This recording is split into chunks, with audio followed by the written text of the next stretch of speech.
Assalamualaikum warahmatullahi wabarakatuh, teman-teman semua yang Lona cintai dan dirahmati Allah Subhanahu wa taala. Kita ketemu lagi di YouTube channelnya Lona Sari seperti biasa, dimana pada kesempatan kali ini Lona udah merangkum materi buat Lona share ke teman-teman semua di rumah.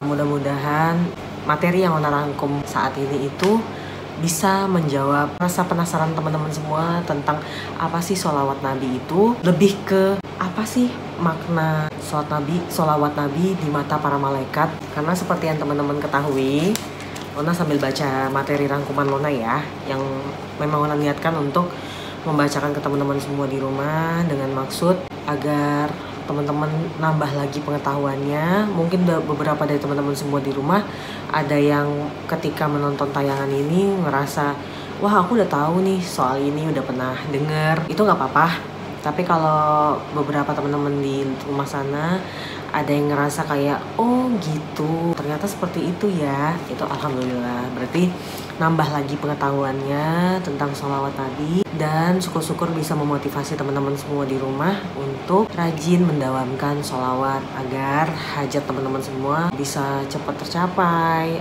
dosa-dosa teman-teman semua terhapus, dan dibukakan pintu rahmat oleh Allah Subhanahu wa taala. Amin, amin ya rabbal alamin. Seperti yang teman-teman semua di rumah ketahui bahwa suruhan tentang harus bersolawat Nabi nggak harus sih, bukan maksudnya tidak diwajibkan, tapi diharapkan teman-teman semua mau untuk mendawamkan secara rutin sholawat Nabi.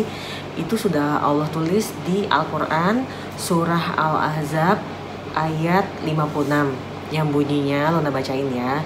Innallaha wa malaikatahu yusholluna alan nabiyyi ya ayyuhalladzina amanu shollu alaihi wasallimu taslima, yang artinya sesungguhnya Allah dan para malaikatnya bersolawat untuk Nabi. Wahai orang-orang yang beriman, bersolawatlah kamu untuk Nabi dan ucapkanlah salam dengan penuh penghormatan kepadanya. Jadi sebenarnya tentang sholawat Nabi ini juga sudah dituliskan oleh Allah Subhanahu wa taala di dalam Al-Qur'an. Dalam kitab Dalail Al-Khairat karya Al-Imam Al-Kutub, Syekh Abi Abdillah Muhammad bin Sulaiman Al-Jazuli Al-Hasani disebutkan sebagai berikut. Apabila seorang hamba bersolawat, maka solawat itu akan keluar dari mulutnya secepat kilat dalam bentuk cahaya, dan cahaya itu akan mengelilingi seluruh penjuru barat dan timur sambil berteriak, aku adalah solawatnya Fulan bin Fulan. Lalu sholawat itu Allah jadikan seekor burung yang mempunyai 70.000 sayap. Dalam satu sayap ada 70.000 kepala. Dalam satu kepala ada 70.000 wajah. Dalam satu wajah ada 70.000 mulut. Dalam satu mulut ada 70.000 lidah. Dan setiap satu lidah bertasbih dengan 70.000 bahasa yang pahalanya untuk orang yang bersolawat tadi. Ini makna solawat Nabi di mata para malaikat. Kita mulai dari malaikat yang paling dekat dengan Rasulullah SAW ya teman-teman ya, yaitu malaikat Jibril alaihissalam berkata, wahai Rasulullah, barang siapa yang membaca solawat atasmu tiap hari sebanyak 10 kali, ini sebanyak 10 kali aja ya teman-teman ya. Sebenarnya kan bersolawat itu sebaiknya sebanyak-banyaknya.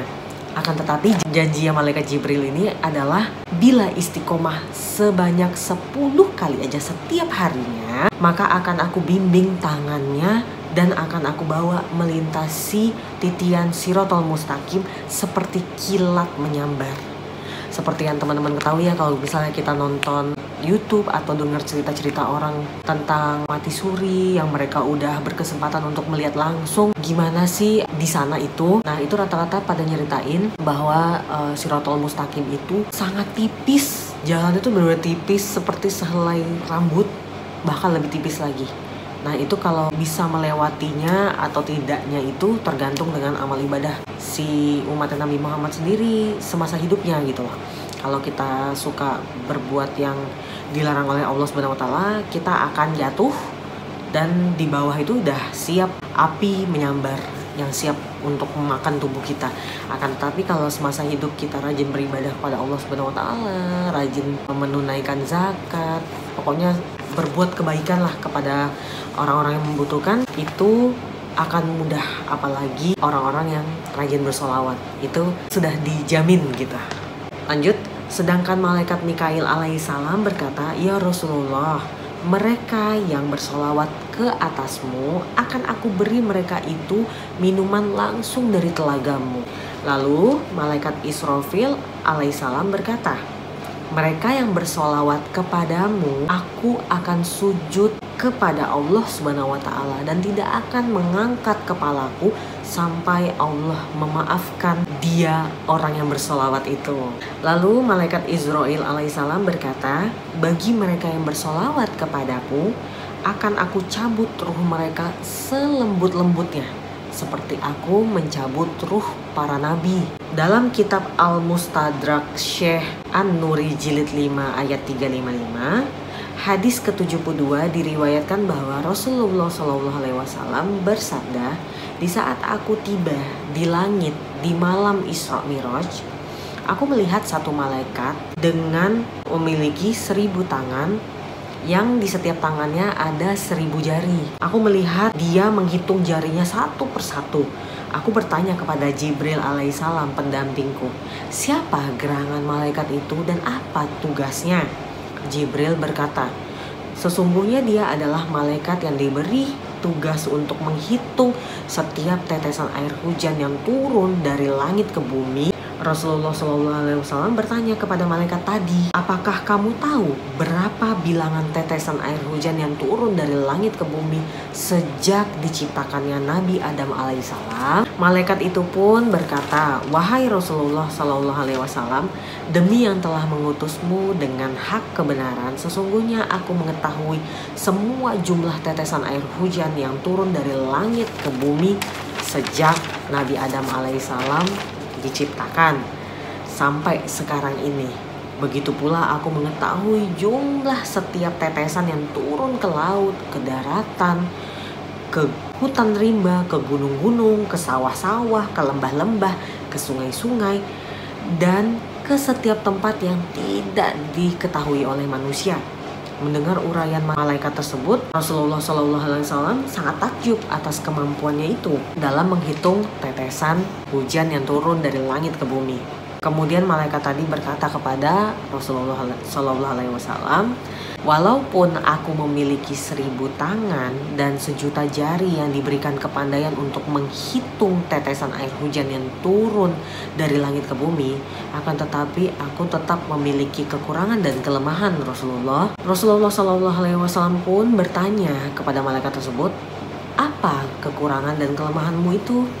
Malaikat itu pun menjawab, "Kekurangan dan kelemahanku, wahai Rasulullah, jika umatmu berkumpul di satu tempat, mereka menyebut namamu lalu bersolawat atasmu, pada saat itu aku tidak bisa menghitung berapa banyaknya pahala yang diberikan oleh Allah Subhanahu wa taala kepada mereka atas solawat yang mereka ucapkan atas dirimu. Ketika salah seorang dari umatku," kata Rasulullah nih, "baik laki-laki maupun perempuan, membaca solawat kepadaku, maka Allah Ta'ala memerintahkan kepada malaikat tersebut untuk menceburkan dirinya ke dalam lautan.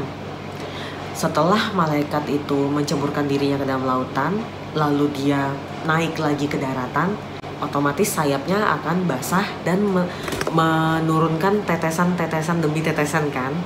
Nah, tetesan-tetesan demi tetesan itu akan Allah ubah setiap tetesnya menjadi satu malaikat. Setiap tetesnya menjadi satu malaikat. Dan malaikat-malaikat itu bertugas untuk memohonkan ampunan terhadap orang yang bersolawat sampai hari kiamat. Masya Allah, segitu tingginya loh makna dan hasil dari solawat Nabi, teman-teman. Jadi sayang banget kalau teman-teman enggak mendawamkan solawat perharinya. Oke, lanjut teman-teman. Kalau teman-teman, ini kan rata-rata teman-teman suka nanya sama Lona ya, teman-teman terdekat Lona itu suka nanya, "Nak, itu solawat bacaannya apa? Terus yang paling bagus sholawat apa? Teman-teman semua, sholawat apapun itu bagus. Karena kita meniatkannya untuk memuji, mengagung-agungkan Rasulullah SAW. Kita menghargai beliau, kita mencintai beliau. Dengan bersolawat itu kita jadi dihapuskan dosa kita oleh Allah Subhanahu Wa Taala.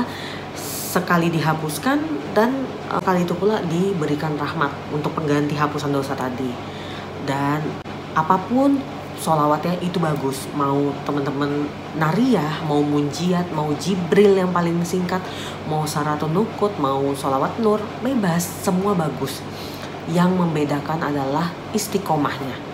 Jadi kalau percuma kalau teman-teman bilang, oh yang paling bagus nariyah nih, tapi teman-teman sehari ini baca 100 dapat, besoknya nggak baca, lusanya nggak baca, nah besoknya lagi baru baca lagi, itu kan berarti nggak istiqomah ya, ada jeda.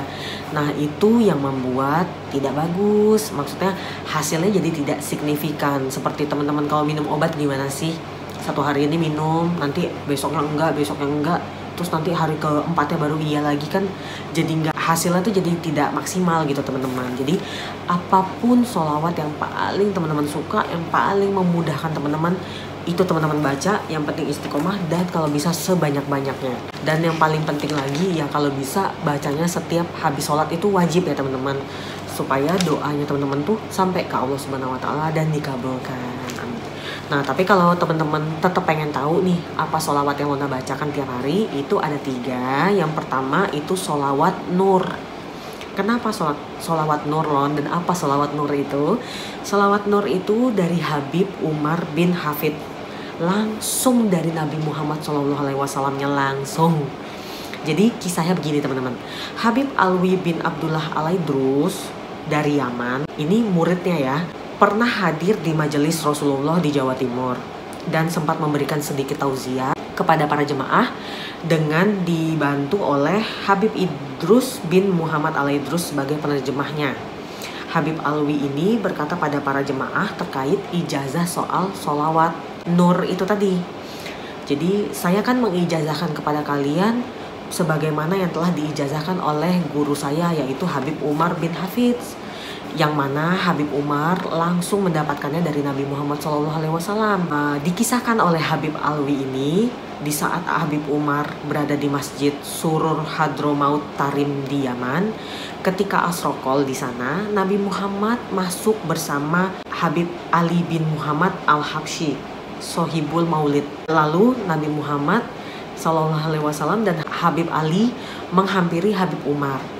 Kemudian berkatalah Habib Ali kepada Rasulullah SAW, wahai Rasulullah, ini Umar dari golongan kita dan anak kita. Mendengar hal tersebut, Rasulullah tersenyum dan langsung memberikan sigoh sholawat kepada Habib Umar. Sigoh sholawat ini tidak bisa bersumber dari lisan orang-orang sembarangan teman-teman. Ini sigoh sholawat ini berasal langsung dari Rasulullah SAW, yaitu sholawat nur tadi yang bunyinya pakai nada Lona ya, Lona nggak bisa pakai nada karena kan udah dihafalin tiap hari.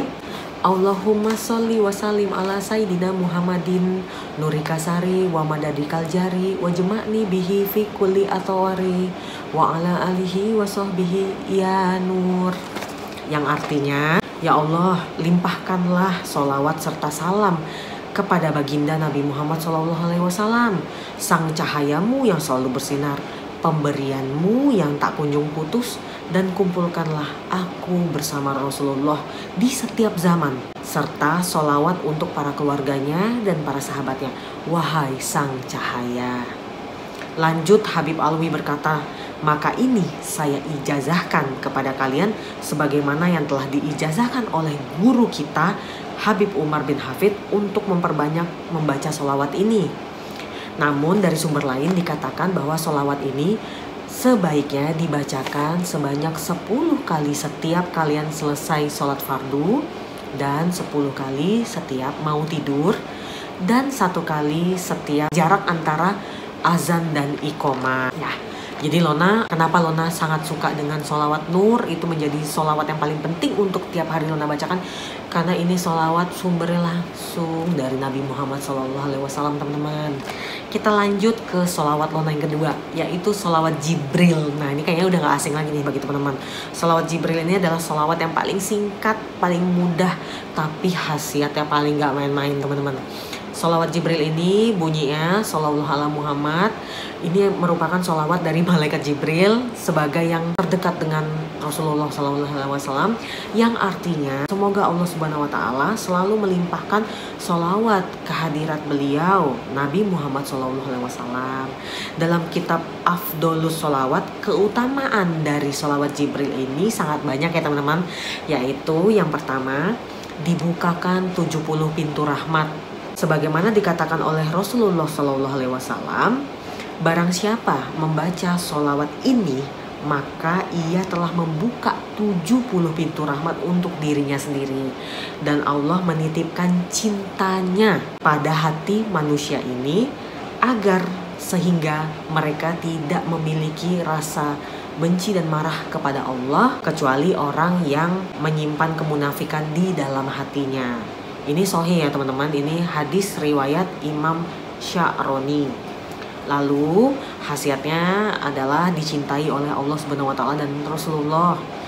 Lalu dimudahkan dan diberikan rezeki yang melimpah.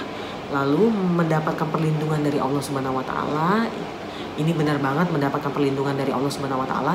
Teman-teman yang pengen tahu tentang testimoni orang-orang yang udah rajin mendawamkan sholawat Jibril atau sholawat lainnya, teman-teman bisa nonton konten YouTube-nya Mbak Melisa Amelia Sholawat. Cari aja di YouTube, dan atau enggak konten YouTube-nya Ustadz Muklis Marshall, itu juga bagus. Itu mereka benar-benar menayangkan semua testimoni, dan kalau nggak salah Lona pernah nonton salah satu testimoninya itu menceritakan bahwa dia pernah selamat dari kecelakaan maut karena rajin mendawamkan sholawat. Masya Allah. Terus mendekatkan diri kepada Rasulullah SAW, udah pasti ya teman-teman, dengan kita rajin mendawamkan sholawat Nabi, sudah otomatis nanti di hari akhir, di hari kita dibangkitkan, Rasulullah jadi notice nih, yang mana nih umatku yang semasa hidupnya rajin mendawamkan sholawat. Jadi nanti ada notification dengan sholawat itu. Sholawatnya nanti akan menjadi alarm sendiri bagi kita untuk Rasulullah. Masya Allah. Mendapatkan pertolongan di hari kiamat, ini kita butuh banget ya teman-teman ya, mendapatkan pertolongan di hari kiamat.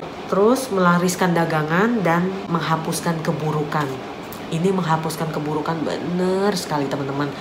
Selama Lona mendawamkan sholawat Jibril, Lona mulai dituntun sama Allah untuk pelan-pelan meninggalkan yang tidak baik. Yang mungkin selama ini Lona nggak sadar nih, oh kayak gini ternyata nggak bagus ya. Itu mulai pelan-pelan ditinggalkan dan mulai bertambah ilmu pengetahuan tentang yang baik-baik itu seperti apa. Lalu kita masuk ke sholawat yang terakhir yang Lona suka ya teman-teman, yaitu sholawat nariyah. Teman-teman pasti udah nggak asing juga. Bunyinya kebetulan Lona hafal juga, tapi pakai nada yang Lona ya. Allahumma sholli sholatan kamilata wa salim salaman taman ala sayyidina Muhammadinil ladzi tanhalu bihil uqadu wa tanfariju bihil kurobu wa tuqadu bihil hawaiju wa tuna lubihir rogo ibu wa husnul khawatimi wa yustasqal goma mubi wajhihil karim wa ala alihi wa sahbihi fi kulli lamhati wa nafasim bi adadi kulli ma'lumillah. Artinya, wahai Allah, limpahkanlah rahmat dan salam yang sempurna kepada junjungan kami Nabi Muhammad SAW. Semoga terurai dengan berkahnya segala macam buhulan dilepaskan dari segala kesusahan, tunaikan segala macam hajat dan tercapai segala macam keinginan dan husnul khotimah. Dicurahkan air hujan rahmat dengan berkah pribadinya yang mulia. Semoga rahmat dan salam yang sempurna itu juga tetap tercurah dan hembusan nafas sebanyak bilangan yang diketahui oleh Engkau Allah. Rutin membaca sholawat nariyah ini bukan hanya mendatangkan pahala ya teman-teman, berkah dari Allah Subhanahu wa Ta'ala, namun dapat mendatangkan keutamaan lainnya, yaitu 1. Menghilangkan kesedihan dan meringankan masalah. Ini benar banget, semenjak mengenal Jibril dan Nariyah, Lona itu kan ada anxiety ya. Kayak teman-teman tahu deh anxiety itu gimana, kayak ada kecemasan berlebihan, paranoid, hal yang belum terjadi itu udah Lona pikirin kayak aduh ini nanti gimana ya, nanti kalau begini gimana ya, kayak udah ketakutan duluan di awal. Yang terparah itu adalah ketika Lona hamil anak kedua, Lona almarhum anak Lona yang kedua itu, di tengah-tengah masa kehamilan Lona tuh ada temen Lona yang meninggal karena melahirkan. Semenjak ada berita meninggalnya teman Lona itu, Lona ketakutan, jadi kena psikis gitu. Malah hasilnya malah nggak baik, malah anak Lona yang kenapa-napa dan sampai anak Lona meninggal sekarang. Jadi ini sangat bagus untuk penderita anxiety yang memiliki paranoid, kecemasan yang berlebihan. Ini bagus kalau kalian rutinin. Bagus, nggak tahu kenapa memberi ketenangan aja, nggak ada lagi hal yang kalian takuti kecuali murkanya Allah Subhanahu wa Ta'ala. Masya Allah. Hal ini sebagaimana hadis yang diriwayatkan oleh Ibnu Mundah dan Jabir, Rasulullah Shallallahu Alaihi Wasallam bersabda, siapa yang membaca sholawat ini kepadaku 100 kali, maka Allah akan menjabahi 100 kali hajatnya, yaitu 70 hajat akhirat dan 30 hajat dunia. Dan hadis Rasulullah yang mengatakan, perbanyaklah sholawat kepadaku karena dapat memecahkan masalah dan menghilangkan kesedihan. Oke, yang kedua, pembuka rezeki yang tiada putus. Semakin sering kita membacanya, maka Allah Subhanahu wa Ta'ala akan mengangkat derajat kita dan membuka pintu rezeki yang tiada terputus. Maka dari itu, jika sedang tak melakukan apapun, alangkah baiknya kita melakukan kegiatan bermanfaat. Contohnya ya membaca sholawat ini. Ini benar banget. Lona waktu mengenal sholawat Nariyah ini, Lona berpikir kenapa orang-orang yang nganggur, termasuk suami Lona ya pernah nganggur, kenapa ya kita telat ya untuk tahu Nariyah. Maunya selama nganggur itu baca aja terus. Karena janji Allah terhadap orang yang mendawamkan sholawat ini itu nggak main-main, teman-teman. Lona udah merasakan sendiri. Lona kan nganggur, yang kerja cuma suami. Alhamdulillah gaji suami tiap bulan cukup. Terus yang kita dapat tiap bulan sih sama sih, nominalnya sama, tapi entah kenapa kayak nggak habis-habis, kayak menguras air di lautan, aneh. Jadi kalau misalnya udah mau jatuh tempo nih, misalnya udah mau akhir bulan nih, kayak lapangin aja sama Allah, entah tiba-tiba dapat makanan, kiriman makanan, atau kita yang males keluar jadi makan di rumah aja, jadi nggak perlu keluar ruangan. Atau nanti tiba-tiba Mama Lona nggak tahu kenapa jadi baik banget. Ya dulu juga baik juga, tapi sekarang tuh jadi rajin banget, kayak mau mama kirimin nggak uang kayak gitu-gitu teman-teman, suka tiba-tiba gitu. Nah yang ketiga, mempermudah segala urusan. Ini benar, kalau kita punya permasalahan, baca Nariyah itu akan dapat solusi dari Allah Subhanahu wa Ta'ala. Terus yang keempat, sebagai doa agar dikabulkannya hajat. Ini benar, Lona nggak hafal ya kalau dibaca 41 kali gimana hasilnya, dibaca 100 kali gimana hasilnya, ada juga 313 kali. Nah kalau Lona sih setiap sholat fardu Lona membaca rutin itu 11 kali. Dan itu benar, itu memudahkan kita untuk tercapainya hajat. Jadi rutin aja, karena kan panjang ya teman-teman, jadi setiap habis sholat itu 11 kali. Jadi doa yang kita panjatkan setelah membaca sholat ini itu insya Allah dihijabah Allah. Amin, amin, amin. Terus yang kelima, dilindungi dari penyakit dan mara bahaya. Permasalahan yang paling pelik di dalam hidup kita ini kan gak jauh-jauh dari penyakit, dari sakit, dari mara bahaya. Jadi dengan sholawat ini insya Allah kita dilindungi. Ini benar banget. Lona biasanya kalau misalnya pergi sama suami ya, mau ke suatu tempat bawa mobil itu, entah suami nyerempet, entah ada motor yang mau nabrak mobil kita, ada aja. Tapi semenjak kita rajin mendawamkan sholawat Nariyah sepanjang jalan, kalau lagi di mobil kan bagus ya teman-teman ya, sepanjang jalan gitu dawamkan terus, nggak terasa udah banyak banget. Jadi itu juga menyelamati teman-teman dalam perjalanan, dalam mau melaksanakan apapun, dijauhkan dari mara bahaya. Ya segitu aja teman-teman penjelasan Lona tentang materi yang udah Lona rangkum nih seniat ini buat teman-teman, tentang apa sih maknanya sholawat Nabi di alam para malaikat. Terus apa sih sholawat Nabi yang Lona rajin baca tiap harinya. Semua udah Lona jelaskan ya di segmen ini. Nanti kita ketemu lagi di segmen berikutnya. Insya Allah Lona akan merangkum lagi poin-poin penting yang bisa Lona share ke teman-teman, supaya kita sama-sama tahu teman-teman Jadi ilmu pengetahuan kita tentang agama itu nambah dan nambah. Sampai ketemu di video-video berikutnya ya teman-teman ya. Assalamualaikum.